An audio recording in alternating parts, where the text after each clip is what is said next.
Hello, everyone, and welcome to this channel, Naija Matters 101, where we discuss events and happenings in Nigeria.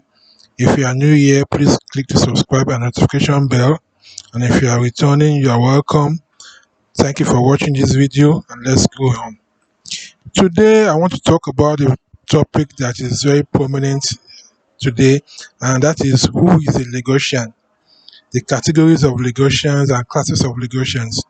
Because in this last election that I witnessed, this 2023 election, we noticed some people, Lagosians were really being claimed. We really begin to know who be who in Lagos. And a particular person that contested some election in Lagos, people were saying he's not a Lagosian. So let's break it down generally. First of all, let me talk about the categories of Lagosians. When I explain all these things, then we know where we all belong.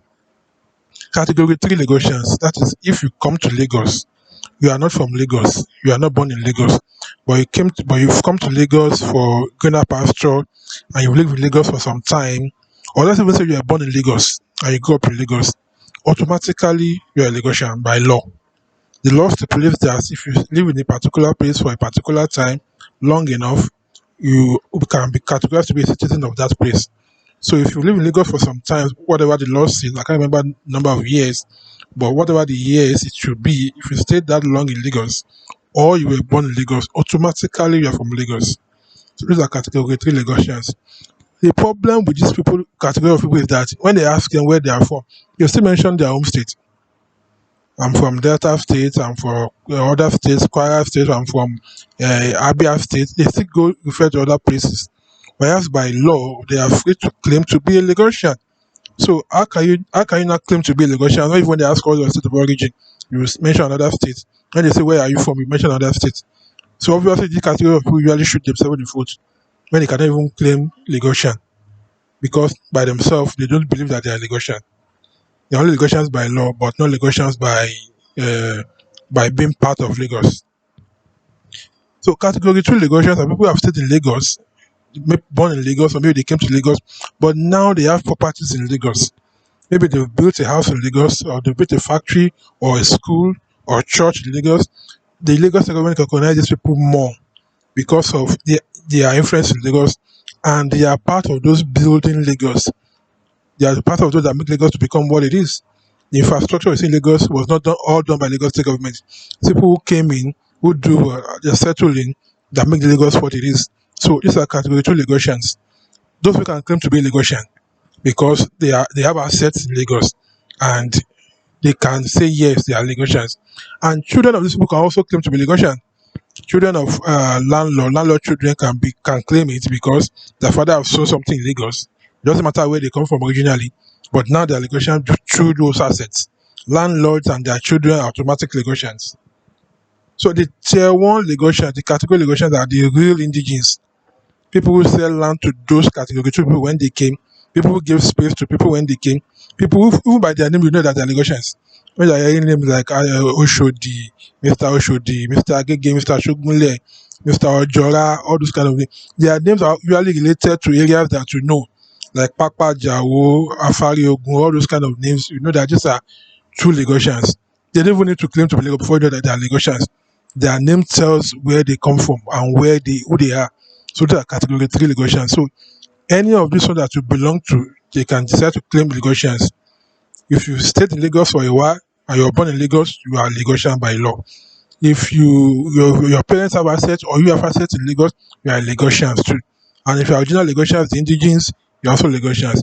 But one common factor that determines who is a Lagosian is when people, all these category of people, category 1, category 2, category 3, when they lose their loved ones, when somebody dies in their family, where do they bury them? That's why you know who is who. The category 3 and category 2, most of the times they take their dead ones back to their village. That alone shows that they are not Lagosians. So in future, when people say you are not a Lagosian, these kind of things are things that make them say you are not Lagosian. Because you're only Lagosians by law, you're not Lagosian wholeheartedly. Because when you're dead, when somebody dies in your family and you take them back to the village, that means you are not from Lagos. If you cannot bury your dead in Lagos, that means you are not from Lagos. But the category 1 Lagosians, they bury their people here in Lagos. They don't go anywhere else because they are the real Lagosians. So that shows that they are Lagosians. So in future, when they now say, okay, you're not Lagosian, these are things that they're looking at. So before you can claim Lagosians, you show us your father's grave or your grandfather's grave. If it's there in Lagos, then you're a Lagosian. If it's not, then your Lagosian is questionable. That is that. So my main reason of doing this kind of video and talking about Lagosian is something that happened recently in the Lagos State governorship election 2023, where a particular candidate of Labour Party, Gbadebo Rhodes, contested for Lagos State government to be Lagos State governor. And people started saying it's not a Lagosian, it's not from Lagos and all those things. Technically and by law, he is a Lagosian. But like I said, the category of Lagosian that I explained earlier is what make people say he's not a Lagosian. And I'll say more into it. One, there's something you need to know about Yorubas, which didn't reflect in Gbadebo. There's a particular saying that if your father is a Yoruba and your mother is a Yoruba, the Korean people, they call them 10-10. That is 10 over 10. Your father is Yoruba, your mother is Yoruba, you are 10-10.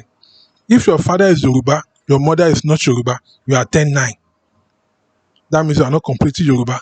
Or if your mother is Yoruba, your father is not Yoruba, you are still 10-9. This does not mean that they do not accept you. They're only saying that, okay, you are not fully Yoruba. Now, what gives people away is you could be qualified to be Yoruba or a Lagosian as we are speaking, but what is your attitude towards that, your Yorubaness? If that kind of English is correct. What is your attitude towards it? Like I said earlier, if where did you bury your father? Where did you bury your grandfather? So if you are claiming to be a Yoruba, you need to show those Yoruba traits. But in case of somebody like Gbadebo, his mother is not Yoruba. That is not a crime. But he married a Yoruba, he married a Lagosian. That's no big deal at all. But they are not proven to be Yoruba. His mother can't speak Yoruba very well. Okay, agreed, she's not Yoruba. You can give that to her. She's not. Her husband is. But Gbadebo himself is not showing to be a Yoruba. He can't speak Yoruba. He's not connected to Yoruba. Yoruba heritage doesn't show in him. His Yoruba is not zero, if I can say that. And he's claiming to be Yoruba. Even he's a 10-9 already. He's not showing traits that shows that even if 10-9 itself is maybe it's even 10-7 or 10-6. Even his father that's claiming to be Yoruba, but Baba himself is not showing the full trait of Yoruba person. So that's where the issue came in. So if you must be a Yoruba looks at those things. What's your connection to Yoruba? What is your Yoruba? What is your Yorubaness? You can't speak the language. You are not behaving like them. You are not. So how can you be claiming to be? You are Yoruba by law. Fine, we know. But they can take that away. But you need to prove those things that you are connected. Because if you are not one of us, you cannot behave like us. You cannot behave like us. You cannot think like us. You cannot think like us. Then we'll be your enemy. That's where it all came from. Automatically, Gbadebo is qualified to be called a Yoruba boy, but it's not showing trait of any Yoruba at all. So when we know the category of Yoruba, they can know the class of Yoruba, that you are 10-10 or 10-9 or 10-7 or 10-0. That would determine your Yorubaness. So that is one thing that is about Yoruba that you need to know. That so some people that are not even Yoruba, I know some people that when they speak Yoruba, you think they are Yoruba. If you don't dig deep, you don't know that they are Igbos. But they are well accepted in the community because they are behaving like Yoruba. What Yorubas are getting, they will get it. But it is only that when their dead one dies, when the father dies, or when the mother dies, they take them to the village. That's what gives them away. So you are not really Yoruba. So that is not to say that Yoruba don't welcome people. You know, of all tribes in Nigeria, the most welcoming tribe in Nigeria is Yoruba people. That's why the Yoruba land is relatively peaceful because they accommodate people and they are not so violent people. They are very patient people compared to other tribes in Nigeria. So they are accommodating and they don't give so much problem. So you are welcome to stay here, and that's the way it is. So if you know your level, you know where you belong.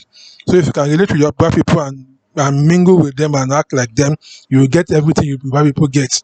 So know your category, know your class, so that we know who be who next time. You don't need to be arguing and shouting or claim that you are Yoruba. If you claim to be Yoruba, nobody knows you, nobody recognizes you. Even in your area, nobody knows you there. You cannot claim anything. Even people that are not even Yoruba in the area, people know them. When they mention them, we know that guy. We used to play together. We know him. We know his father. We know. When you are saying you are a Lagosian, you cannot claim anybody that you know. You didn't even school in Lagos at all. Come on. It's very important that you school in Lagos. If you school in Lagos, that's the number one qualified to be a Yoruba person. You school in Lagos. Obviously, we have friends that can talk about you. See, Lagos is cosmopolitan. We know that. You don't have to be Yoruba 100%, but at least show your Lagosness. Let Lagos show in you. Show people that you know, show people that you know, people that are connected to you, people that you mingle with, people that you grew up with. So we just don't want to. We don't want to put our life in the hands of a stranger. That's the reason behind it. Not that he's not qualified to be a governor. Anybody qualified to be a governor. The leadership trait is inherent in you. You know, it's not something that you have to buy in the market. But when you have the leadership skills, but you don't look like us, you are not behaving like us, you don't even know where we are coming from. So how can we trust you? So that was the issue. So with this, I think we know the category of Lagosians, those who come and they are about to settle down, those who have settled down, they have properties, and those who are the real indigenes. And the class of Yoruba people, you are 10-10 or 10-9 or 10-15 or 10-0. So that's it about that. These are class of Lagosians and the classes of Yoruba people. Thanks for watching. Please watch our other videos which you enjoy us. Thanks. Bye.